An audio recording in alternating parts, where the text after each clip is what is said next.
Hi guys, कैसे हैं आप लोग। आशा करता हूँ कि आप लोग बहुत बहुत अच्छे से होंगे।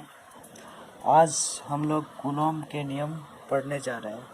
आज का टॉपिक है कूलॉम के नियम।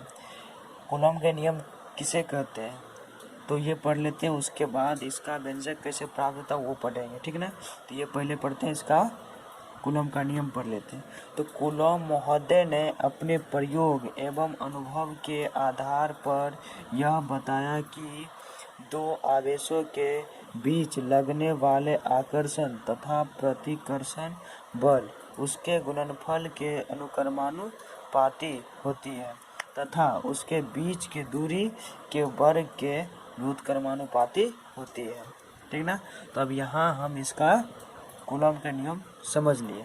फिर लेकिन हमको इसका व्यंजक कैसे प्राप्त करेंगे या इसको फिर अपने अनुसार कैसे लिख सकते हैं, तो वो हम अभी देखने जा रहे हैं।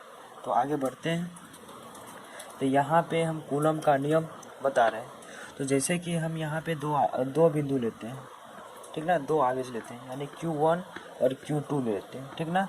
क्या लेते हैं, Q1 तथा Q2 ले लिए, ठीक ना। तब इसके बीच के दूरी को मान लेते हैं R है। क्या है, R है। यहाँ मान लिया कि Q1 एक आवेश है और Q2 एक आवेश है, यानी दो आवेश को लिए, यानी कि एक आवेश को Q1 तथा दूसरी आवेश को Q2, और इसके बीच की दूरी को R माने हैं, ठीक ना। तो इसमें जो होता है ना, पहला होता है आकर्षण। क्या होता है, आकर्षण। और दूसरा आता है क्या कहते हैं, और दूसरा आता है प्रतिकर्षण। प्रतिकर्षण आता है। क्या आता है, प्रतिकर्षण। अब देखिए यहाँ पे कहता है, इसका पढ़े अभी जस्ट पढ़े हैं कि कूलॉम का नियम क्या होता है। तो कूलॉम के नियम में यही पढ़े, कूलॉम महोदय ने, यानी कूलॉम महोदय ने अपने प्रयोग एवं अनुभव के आधार पर यह बताया कि दो आवेशों, यहाँ पे दो आवेश मान लिए थे Q1 तथा Q2, ये दो आवेशों के बीच लगने वाले आकर्षण तथा प्रतिकर्षण बल उसके, तो किसके, तो यानी कि यहाँ पे जो आवेश है ना, दो आवेश, उसके बीच के गुणनफल, यानी कि उसके बीच के गुणनफल, यानी उसके बीच गुणनफल, ठीक ना। तो Q1 तथा Q2 के बीच के गुणनफल किसके समानुपाती, यानी बल के समानुपाती होगी या अनुक्रमानुपाती होगी। ये हो गया। अब इसमें दूसरी बात आती है, क्या आती है, ये पहली बात थी। अब दूसरी बात आएगी क्या, कि उसके बीच के दूरी, यानी ये बीच की दूरी हुआ, बीच के दूरी के, यानी कि बीच के दूरी क्या हुआ, बीच के दूरी के वर्ग के व्युत्क्रमानुपाती होती है, ठीक ना। यानी कि यहाँ पे हम पढ़े कि दो आवेशों के बीच लगने वाले आकर्षण तथा प्रतिकर्षण बल उसके गुणनफल के समानुपाती होती है। कि क्या होती है, समानुपाती होती है। और उसके बीच के दूरी के वर्ग के व्युत्क्रमानुपाती है, यानी कि अगर किसी को भी व्युत्क्रमानुपाती अगर कहेगा व्युत्क्रमानुपाती है, जैसे कि हम मेरा कह देगा कि यहाँ पे C का व्युत्क्रमानुपाती है तो 1/C कर देंगे। अगर कह देगा K का व्युत्क्रमानुपाती तो 1/K कर देंगे। यहाँ पे कर रहा है कि R यहाँ पे जो है ना, स्मॉल r क्या है, यानी कि बीच का दूरी है, तो इसका क्या कर रहा है, व्युत्क्रमानुपाती क्या होगा, 1/r² हो जाएगा, ठीक ना। तो यहाँ तक समझ गए।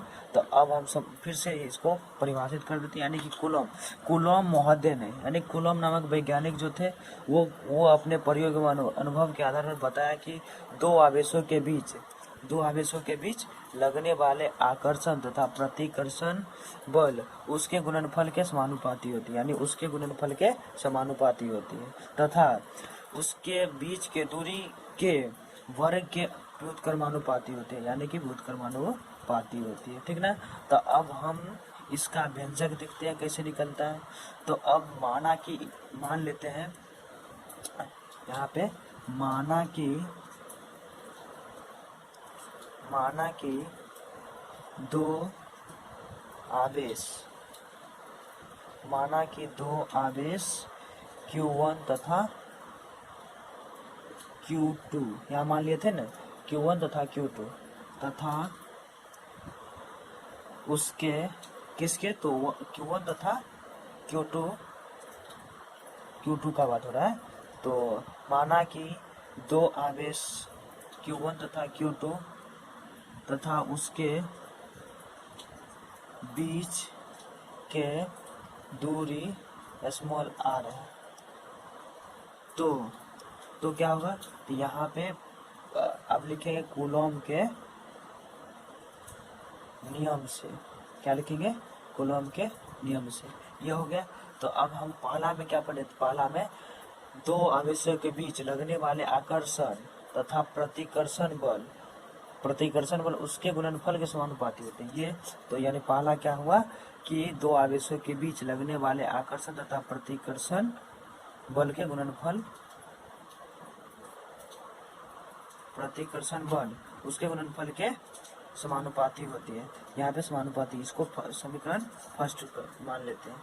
फिर जो होता है वो दूसरा में क्या था कि उसके बीच की दूरी, यानी किसके बीच के, Q1 तथा Q2 के बीच के दूरी, तो R था, तो उसके वर्ग के व्युत्क्रमानुपाती, उसके वर्ग के व्युत्क्रमानुपाती कितना है, तो 1/R। तो यहाँ पे बल लगता है, तो यहाँ पे F अनुक्रमानुपाती व्युत्क्रमानुपाती क्या होगा, 1/R²। इसको समीकरण 2 मान लेंगे, ठीक ना। तो अब इसको हम समीकरण 1 और 2 से लेते हैं। तो यहाँ पे हम ले लेते हैं समीकरण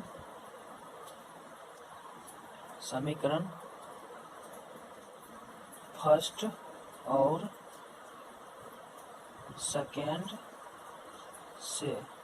तो यहाँ पे फर्स्ट और सेकेंड से आ जाएगा F समानुपातिक Q1 इंटू Q2 बट्टा R², ठीक ना। क्या आया, F proportional to Q1 into Q2 बट्टा R², ठीक ना। तब यहाँ पे ये इसका जो कांस्टेंट के रूप में, यानी कि F बराबर कांस्टेंट के रूप में क्या आएगा, K, यानी कि ये स्थिरांक आएगा, ठीक ना। तो यहाँ पे Q1 इंटू Q2 बट्टा R²। अब देखिए यहाँ पे जो है ना, F बराबर ये K जो होता है ये स्थिरांक है, पहले इसका K का मान जो होता है वो लिख लेते हैं। K का मान होता है 9 इंटू 10⁹9। अब जो है वैसे लिख देते हैं जैसा है वैसे, Q1 इंटू Q2 बट्टा R², ठीक ना। यहाँ तक हम समझ गए। उसके बाद अब यहाँ पे लिखना है कि जहाँ यहाँ तक मेरा सिद्ध हो चुका है, ठीक ना, यहाँ तक मेरा सिद्ध हो चुका है। F बराबर 9 इंटू 10⁹9 इंटू Q1 तथा Q2, मतलब वो इंटू में Q1 इंटू Q2 बट्टा R², न्यूटन, यानी कि बल का क्या मतलब न्यूटन होता है। जहाँ K एक स्थिरांक है, क्या है, स्थिरांक, ठीक ना। K क्या है, स्थिरांक है, और K का मान कितना है, 9 इंटू 10⁹9 न्यूटन मीटर स्क्वायर प्रति कूलम होता है, ठीक ना। तो एक बार और समझा